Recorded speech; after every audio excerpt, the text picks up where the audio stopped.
Hutan Kalimantan membentang luas di hadapan Randy dan Bimo, menghadirkan tantangan yang selama ini mereka cari. Dengan ransel berat dan kamera tergantung di leher, mereka melangkah masuk ke belantara hijau yang belum tersentuh peradaban modern. "Kita benar-benar sendirian di sini," gumam Bimo sambil menyesuaikan topinya. "Itu yang kita cari, kan?" jawab Randy. Matanya berbinar menatap langit yang mulai meredup. Mereka adalah petualang sejati, selalu mengejar tempat-tempat yang belum banyak dijamah manusia. Namun, ekspedisi kali ini berbeda. Bukan sekadar berburu pemandangan indah atau fenomena langit yang langka, mereka sedang mencari kebenaran tentang legenda desa yang menghilang. Seorang pria tua di desa terakhir yang mereka lewati sudah memperingatkan mereka. "Jangan teruskan perjalanan ke arah itu," katanya dengan nada serius. "Desa itu tidak pernah benar-benar hilang, tapi mereka yang menemukannya tidak pernah kembali." Namun, rasa penasaran Randy dan Bimo lebih besar dari ketakutan. Mereka mengabaikan peringatan itu dan terus melangkah. Seiring sore bergulir menuju senja, hutan semakin lebat. Pepohonan menjulang tinggi, menciptakan lorong alami yang seakan menuntun mereka semakin dalam. "Menurut peta, kita harusnya sudah dekat," ujar Randy, menatap kompas di tangannya. Bimo meneguk air dari botolnya, lalu mengangguk. "Kalau memang desa itu pernah ada, seharusnya kita bisa menemukan jejaknya." Namun, saat langkah mereka semakin jauh ke dalam hutan, atmosfer di sekitar mulai berubah. Suara burung yang sejak tadi menemani mereka mendadak menghilang. Hanya suara dedaunan yang bergesekan tertiup angin yang tersisa. Lalu, mereka melihatnya. Di antara celah pepohonan, samar-samar tampak bayangan bangunan tua, tertutup lumut dan hampir menyatu dengan alam. Bimo menatap Randy dengan tatapan penuh antusias. "Sepertinya kita menemukannya." Namun, jauh di dalam hutan, sesuatu seakan ikut memperhatikan mereka. Randy dan Bimo melangkah lebih dalam menuju deretan bangunan yang tersembunyi di antara pepohonan besar. Rumah-rumah kayu itu nyaris roboh, tertutup lumut dan akar yang menjalar seperti tangan-tangan halus yang berusaha menelan sisa-sisa desa ke dalam bumi. "Ini bukan sekadar desa yang ditinggalkan," ujar Bimo, suaranya lebih pelan dari biasanya. Randy mengangguk. Udara di sekitar mereka terasa berat, seolah dipenuhi sesuatu yang tak terlihat. Setiap langkah yang mereka ambil terdengar jelas di antara keheningan yang mencekam. Mereka mulai menjelajahi rumah-rumah itu. Beberapa di antaranya masih berdiri tegak meski atapnya sudah runtuh, sementara yang lain nyaris rata dengan tanah. Tidak ada tanda-tanda kehidupan. Hanya perabot kayu lapuk, sisa-sisa gerabah, dan jejak waktu yang membisu. Saat menyusuri sebuah jalan setapak yang tertutup semak, mereka menemukan sesuatu yang aneh. Pada batang pohon besar di tengah desa, terdapat ukiran-ukiran simbol yang tidak mereka kenali. Polanya rumit, berbentuk lingkaran yang saling bertaut dengan garis-garis yang mengingatkan pada mantra kuno. Beberapa simbol terlihat lebih baru dibandingkan yang lain, seolah ada seseorang yang masih menorehkannya dalam beberapa tahun terakhir. "Kau tahu artinya?" tanya Bimo, mengusap salah satu ukiran dengan jemarinya. Randy menggeleng. "Tapi ini bukan sekadar hiasan biasa. Sepertinya bagian dari ritual." Mereka melangkah lebih jauh dan menemukan sesuatu yang lebih mengerikan. Di dekat sebuah rumah yang sudah ambruk, ada susunan tulang-tulang hewan yang ditata dalam pola melingkar. Tengkorak-tengkorak kecil bertumpuk di tengahnya. Sebagian masih memiliki sisa daging yang mengering. Bimo menahan napas. Ini bukan hasil kerja alam. Ini semacam sesajen. Sebuah ranting patah di belakang mereka. Mereka berdua serentak berbalik, menatap ke arah rimbunan pohon.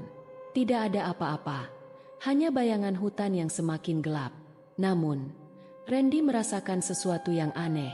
Sejak tadi, dia merasa ada mata yang mengawasi mereka.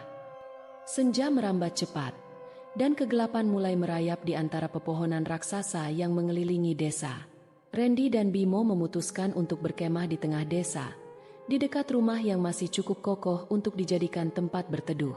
Mereka menyalakan api unggun kecil, mencoba mengusir udara dingin yang tiba-tiba menusuk lebih dalam dari seharusnya. Hutan yang sebelumnya penuh suara alam kini terasa mati. Tidak ada hewan malam yang bersuara, hanya kesunyian yang terlalu janggal. Kau merasakan sesuatu yang aneh? Tanya Bimo pelan. Randy mengangguk. Dari tadi, seperti ada yang mengamati kita. Bimo menghela napas, mencoba mengusir kegelisahan. Mungkin cuma perasaan kita saja. Namun, tak lama kemudian, suara itu datang. Suara samar, seperti seseorang menggumamkan sesuatu dalam bahasa yang tidak mereka mengerti. Randy dan Bimo saling berpandangan. Mereka tidak berkata apa-apa, tetapi keduanya tahu bahwa suara itu bukan berasal dari angin. Tiba-tiba, di sudut matanya, Randy menangkap bayangan yang bergerak cepat di antara pepohonan. Seperti seseorang atau sesuatu yang mengintai mereka dari kegelapan. Bimo, kau lihat itu? Bimo menoleh, matanya menyipit, mencoba menembus kegelapan. Api unggun berkedip-kedip, seolah ikut merasakan kehadiran sesuatu yang tidak kasat mata. Lalu, suara lain terdengar, erangan panjang yang serak, seperti napas seseorang yang kehabisan tenaga. Suara itu datang dari arah rumah-rumah tua, menggema di udara dingin yang semakin menusuk. Bimo menggenggam senter dengan erat. Aku rasa kita harus masuk ke dalam rumah. Tanpa membuang waktu, mereka berdua beranjak, masuk ke dalam rumah tua yang mereka pilih sebagai tempat berlindung. Begitu pintu kayu tua itu tertutup di belakang mereka, suara-suara itu mendadak hilang. Namun, keheningan itu justru lebih menakutkan. Randy menempelkan telinganya ke pintu, mencoba mendengar sesuatu di luar. Seolah sesuatu atau seseorang berdiri di luar, menunggu mereka membuka pintu. Randy dan Bimo berdiri membeku. Jantung mereka berdegup liar. Tidak mungkin ada orang lain di desa ini, tidak setelah bertahun-tahun tempat ini ditinggalkan. Randy meraih pisau lipat di sakunya, sementara Bimo menggenggam senter erat-erat. Apa kita harus buka? Bisik Bimo. Randy menggeleng cepat. Beberapa menit berlalu tanpa suara. Lalu, tanpa peringatan, angin dingin menerpa masuk melalui celah-celah dinding rumah kayu, membuat api unggun kecil mereka meredup. Aroma busuk yang samar tercium di udara. Bimo mengarahkan senternya ke sudut ruangan dan matanya tiba-tiba membelalak. Randy, lihat itu. Di lantai kayu yang lapuk, ada sesuatu yang tidak mereka sadari sebelumnya. Sebuah celah sempit berbentuk persegi, nyaris tertutup debu dan tanah. Randy berjongkok dan menyapu debu yang menutupi papan kayu tersebut. Itu bukan sekadar lantai biasa. Ada pegangan besi kecil di tengahnya. Ini, pintu ke ruang bawah tanah, gumam Randy.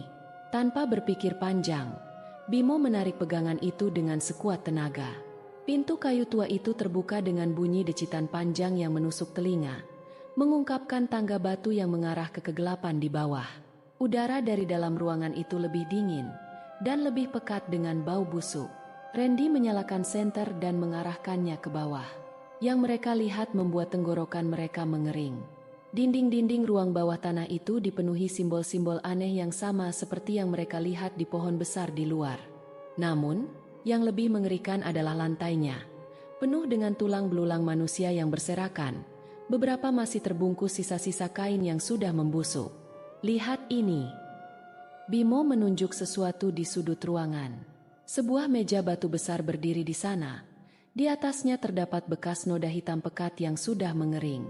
Randy menelan kekhawatiran yang semakin membengkak di dadanya. Ini bukan sekadar desa yang ditinggalkan. Bimo mengangguk pelan. Ini tempat ritual tumbal manusia. Tiba-tiba, suara dari atas membuat mereka membeku. Seseorang atau sesuatu sedang berjalan di lantai kayu di atas mereka. Randy dan Bimo menahan napas. Tubuh mereka membeku di antara tumpukan tulang belulang. Cahaya senter di tangan Randy sedikit bergetar, memantulkan bayangan-bayangan aneh di dinding ruang bawah tanah yang dipenuhi simbol misterius. Langkah kaki itu berhenti tepat di atas mereka. Bimo meremas lengan Randy, memberi isyarat untuk tetap diam.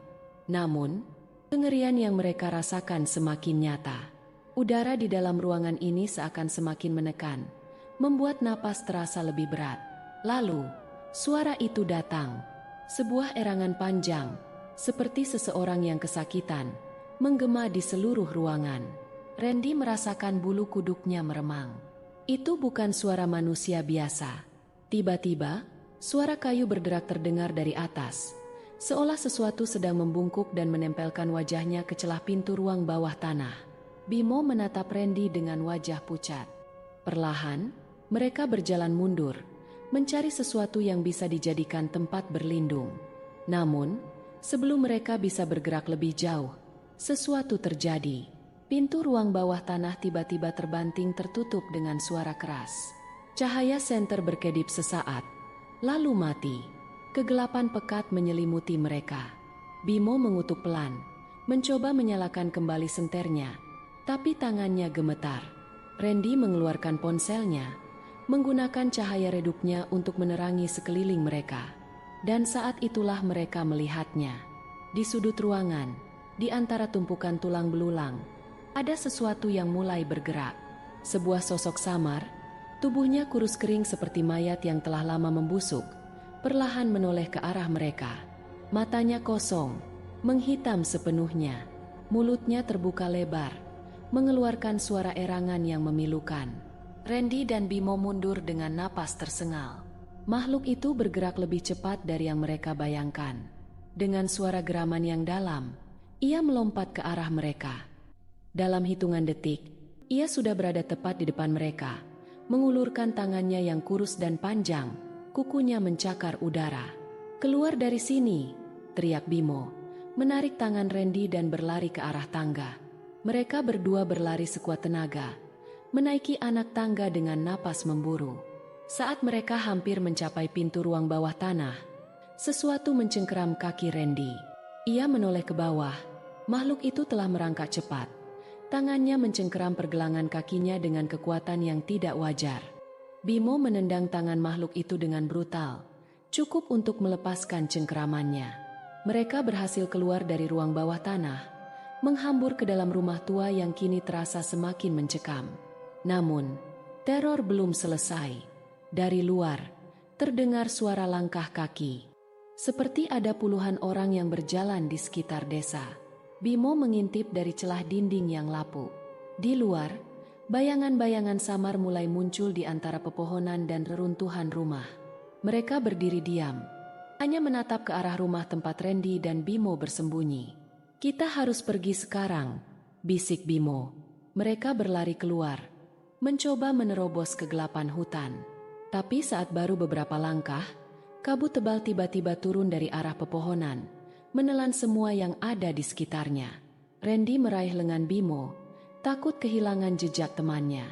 Tapi tiba-tiba, genggaman itu kosong. Randy menoleh panik. Bimo tidak ada. Hanya hutan yang sunyi dan kabut yang semakin pekat. Randy berteriak. Suaranya menggema di antara pepohonan. Tidak ada jawaban. Hanya suara berbisik yang terdengar dari dalam kabut, memanggil namanya. Randy berdiri di tengah kabut pekat. Tubuhnya gemetar bukan karena udara dingin, tetapi karena ketakutan yang semakin menggigit. Kabut membuat pandangannya terbatas, menciptakan ilusi bayangan-bayangan yang bergerak di kejauhan. Lalu, samar-samar, ia mendengar sesuatu, bukan suara Bimo, melainkan suara seseorang yang merintih pelan, seperti sedang kesakitan. Dengan langkah hati-hati, Randy mengikuti suara itu. Setiap langkah yang ia ambil terasa berat, seolah ada sesuatu yang ingin menahannya untuk terus maju. Di depan, di antara reruntuhan rumah yang hampir tertelan tanah, ia melihat sesuatu yang menarik perhatiannya. Sebuah buku tua, tergeletak di atas tanah yang lembab. Halamannya menguning dan robek di beberapa bagian. Randy berlutut dan mengambilnya. Debu halus beterbangan saat ia membuka halaman pertama. Tulisan tangan yang pudar memenuhi lembaran-lembaran tua itu. Ini bukan sekadar catatan biasa. Buku ini adalah buku harian milik seseorang yang pernah tinggal di desa ini. Dengan tangan gemetar, Randy mulai membaca. "Malam ini, kami akan melakukan upacara terakhir. Sang penghuni meminta tumbal terakhir sebelum desa ini benar-benar terhapus dari dunia manusia. Tidak ada yang bisa menolak, karena jika kami menolak, Kami yang akan menjadi gantinya. Jantung Randy berdegup semakin kencang. Ia membuka halaman lain, menemukan catatan-catatan yang semakin mengerikan.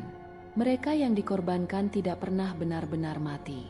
Mereka tetap di sini, menjadi bagian dari desa ini, menjaga rahasia kami. Suara mereka masih bisa didengar dalam kabut. Mereka selalu mencari yang baru. Randy merasakan keringat dingin mengalir di pelipisnya. Bimo telah menghilang dalam kabut. Apakah itu berarti? Sebelum pikirannya bisa menyelesaikan kalimat itu, sesuatu bergeser di balik reruntuhan. Randy menoleh cepat. Di antara kepulan kabut, sesosok tubuh berdiri diam. Tubuhnya kaku dan wajahnya tertutup bayangan. Namun, Randy bisa mengenali siluet itu. Sosok itu tidak bergerak, tapi perlahan, dari dalam kabut, suara familiar terdengar. Suara Bimo.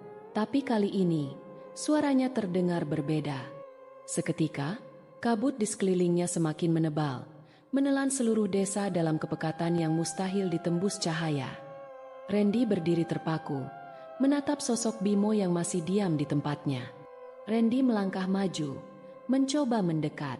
Namun, saat cahaya senter menyinari wajahnya, tubuh Randy langsung membeku.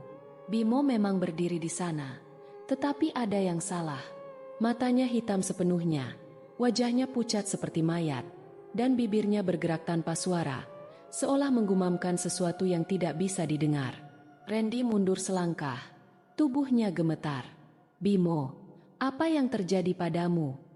Bimo tiba-tiba bergerak, bukan seperti manusia biasa, tetapi seperti sesuatu yang tidak seharusnya ada. Tubuhnya tersentak-sentak, seperti boneka yang ditarik paksa oleh tali tak kasat mata.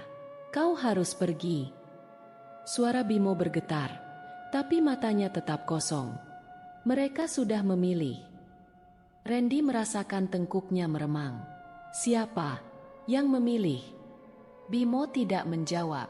Sebaliknya, kabut di sekeliling mereka mulai berputar, dan dari dalamnya, bayangan-bayangan muncul, sosok-sosok tinggi dan kurus, dengan mata kosong seperti lubang hitam, mengelilingi mereka dalam keheningan yang menyesakan. Randy mundur lagi, tapi kini jalan keluar sudah tertutup. Tiba-tiba, ia teringat buku harian yang tadi ia temukan. Tangannya bergerak cepat, membalik halaman dengan panik, mencari sesuatu, apa saja, yang bisa membantunya keluar dari sini. Dan di sana, ia menemukan jawabannya. Mereka hanya bisa mengambilmu jika kau menyerah. Jika kau menunjukkan ketakutan, karena ketakutan adalah pintu yang mereka butuhkan. Randy menarik napas dalam. Ia tidak boleh takut, tidak boleh menunjukkan kelemahan. Bayangan-bayangan itu semakin mendekat. Bimo masih berdiri di tempatnya, tubuhnya semakin bergetar. Tiba-tiba, ia mengangkat tangannya dan menunjuk ke arah Randy. Lalu, sesuatu merayap keluar dari mulutnya. Sebuah tangan hitam, kurus, dengan jari-jari panjang yang mencengkeram bibirnya, menariknya ke belakang. Randy berlari, tapi tubuh Bimo tiba-tiba tertarik masuk ke dalam kabut, menghilang seketika. Randy kini sendirian, dan bayangan-bayangan itu mulai mendekatinya. Tapi ia tidak akan menyerah begitu saja. Jika mereka butuh ketakutan, maka ia tidak akan memberikannya. Dengan tangan gemetar, ia merobek halaman buku harian itu, membaca lantunan doa yang tertulis di sana, satu-satunya hal yang bisa ia lakukan dalam keputusasaan. Kabut berputar semakin cepat. Angin dingin menerpa wajahnya. Bayangan-bayangan itu berhenti. Lalu, sesuatu terjadi. Tanah di bawahnya mulai bergetar. Suara-suara mengerikan menggema di seluruh desa, dan satu persatu, bayangan itu mulai melengking, seperti terbakar oleh sesuatu yang tak terlihat. Randy tidak berhenti membaca. Sampai akhirnya, kabut itu menghilang, dan ia kembali berdiri di tengah desa yang sunyi. Tidak ada lagi bayangan, tidak ada lagi suara. Randy berdiri di tengah desa yang sunyi. Napasnya masih memburu, udara dingin menusuk kulit. Tapi yang lebih menyesakkan adalah kesadaran bahwa Bimo telah menghilang. Ia menatap buku harian tua di tangannya. Halaman terakhir berisi sesuatu yang berbeda dari sebelumnya. seolah baru saja ditulis. Yang terakhir harus dipersembahkan. Hanya dengan itu, kutukan akan berakhir. Jantung Randy berdegup kencang. Tiba-tiba, suara langkah berat terdengar dari balik rumah-rumah tua. Bumi terasa bergetar, dan dari kegelapan, sesuatu mulai muncul. Sosok itu tinggi, lebih besar dari manusia biasa. Tubuhnya kurus seperti tulang yang terbungkus kulit tipis. Kepalanya botak dengan mata yang dalam dan kosong. Tapi yang paling mengerikan adalah mulutnya. Terbuka lebar dengan deretan gigi hitam yang tajam, mengeluarkan suara erangan panjang. Makhluk itu menatap langsung ke arah Randy. Randy mundur, tapi tanah di sekelilingnya mulai retak, mengeluarkan kabut hitam yang bergerak seperti tangan-tangan halus, mencoba meraihnya. Ia harus berpikir cepat. Buku harian itu mungkin satu-satunya harapan. Dengan tangan gemetar, Randy membalik halaman. Lalu, ia menemukannya. Ia tidak bisa dibunuh, tetapi ia bisa dikunci. Gunakan darah pengorbanan untuk menutup gerbangnya. Darah pengorbanan. Randy tersentak. Sebuah pemikiran mengerikan melintas di benaknya. Jika ia bisa menemukan jejak Bimo, mungkin ada cara untuk menyelamatkannya dan mengunci makhluk ini selamanya. Makhluk itu melangkah mendekat. Bayangannya menelan Randy. Jadilah milikku. Suaranya menggema seperti ribuan bisikan di kepalanya. Tapi Randy tidak bisa menyerah. Dengan sisa keberanian yang dimilikinya, ia berlari ke arah tempat Bimo terakhir menghilang, menuju kabut yang mulai muncul kembali, membawa suara-suara yang memanggil namanya. Dan di sanalah, ia melihat sesuatu yang membuatnya menahan napas. Randy tahu ini adalah satu-satunya kesempatan. Dengan nekat, ia melompat ke dalam kabut, berusaha menggapai sahabatnya. Namun, sesuatu menariknya ke belakang dengan kekuatan luar biasa. Sang penghuni tidak akan membiarkannya pergi begitu saja. Randy meronta sekuat tenaga, tapi tangan-tangan hitam itu mencengkeram tubuhnya dengan kekuatan yang luar biasa. Sang penghuni berdiri di dekatnya, menatap dengan mata hitam pekat yang seakan menelan cahaya. Tak ada yang bisa lari dari sini, suara makhluk itu bergema, memenuhi kepala Randy dengan bisikan mengerikan. Tapi Randy tidak menyerah. Matanya tertuju pada Bimo yang masih tergantung di udara. Tubuhnya dikelilingi kabut hitam. Tangan-tangan hitam mencengkeramnya, menariknya semakin jauh ke dalam kegelapan. Randy mengingat kalimat terakhir dalam buku harian. Gunakan darah pengorbanan untuk menutup gerbangnya. Ia menatap tangan Bimo yang terkulai, dan melihat goresan dalam di lengannya. Darahnya masih menetes. Seketika, Randy tahu apa yang harus dilakukan. Dengan sisa tenaga, ia meraih pisau lipat di sakunya, menggores telapak tangannya sendiri. Darah segar menetes ke tanah, bercampur dengan jejak darah Bimo yang jatuh sebelumnya. Tanah di bawah mereka bergetar hebat. Sang penghuni mengeluarkan raungan mengerikan. Tubuhnya bergetar seolah merasakan sesuatu yang tidak terduga. Kabut hitam yang menyelimuti desa mulai berputar liar, seperti badai yang kehilangan kendali. Tangan-tangan hitam yang mencengkeram Randy melemah. Kesempatan ini tidak bisa disia-siakan. Dengan sisa tenaganya, Randy melompat ke arah Bimo, meraih tubuh sahabatnya dan menariknya turun dengan sekuat tenaga. Begitu darah mereka menyatu di tanah, sesuatu terjadi. Tanah tiba-tiba merekah, membentuk lubang besar yang berpendar cahaya merah tua. Dari dalamnya, suara jeritan ribuan makhluk terdengar, seperti roh-roh yang akhirnya terbebas dari penderitaan panjang. Sang penghuni mengerang, tubuhnya mulai terkoyak oleh kekuatan yang tidak terlihat. Sosok tinggi itu mengulurkan tangannya, mencoba mencengkeram Randy dan Bimo. Tapi sebelum bisa menjangkau mereka, tubuhnya tersedot ke dalam lubang bersama bayangan-bayangan lain. Dalam sekejap, desa itu menjadi sunyi, kabut lenyap. Randy terbatuk, mencoba mengatur napasnya. Bimo masih dalam pelukannya. Tubuhnya lemah tapi matanya perlahan terbuka. "Ren, kita berhasil." Suaranya lemah. Randy menatap sekeliling. Desa itu masih ada, tetapi kini hanya seperti reruntuhan biasa, tanpa jejak kengerian yang tadi melingkupinya. Mereka selamat. Beberapa hari kemudian, Randy duduk di kamar kosnya, menatap buku harian tua yang kini ada di tangannya. Tidak ada yang percaya dengan apa yang mereka alami. Saat mereka kembali ke perkampungan terdekat, desa itu sudah benar-benar menghilang dari peta, seolah tidak pernah ada. Bimo masih dalam masa pemulihan. Ia sering terbangun di malam hari, mengigau tentang kabut dan suara-suara yang memanggil namanya. Dan Randy, ia masih bisa merasakan sesuatu mengawasinya. Setiap malam, saat dunia menjadi sunyi, ia kadang mendengar bisikan samar dari sudut kamarnya. Yang terakhir harus dipersembahkan. Mungkin, semua ini belum benar-benar berakhir. Sejak malam itu, Randy tidak pernah lagi melihat desa terkutuk itu di peta atau mendengar kisahnya dari siapapun. Seakan tempat itu benar-benar telah dihapus dari dunia. Namun, jauh di dalam hatinya, ia tahu kengerian itu belum sepenuhnya berakhir. Kadang, saat menatap cermin, ia merasa bayangannya bergerak sendiri. Kadang, dalam tidurnya, ia mendengar bisikan yang memanggil namanya. Suara yang begitu familiar, suara sang penghuni. Dan setiap kali ia terbangun di tengah malam, keringat dingin mengalir di pelipisnya. Karena di sudut kamar, dalam gelap yang paling pekat, ia selalu melihat sesuatu berdiri diam.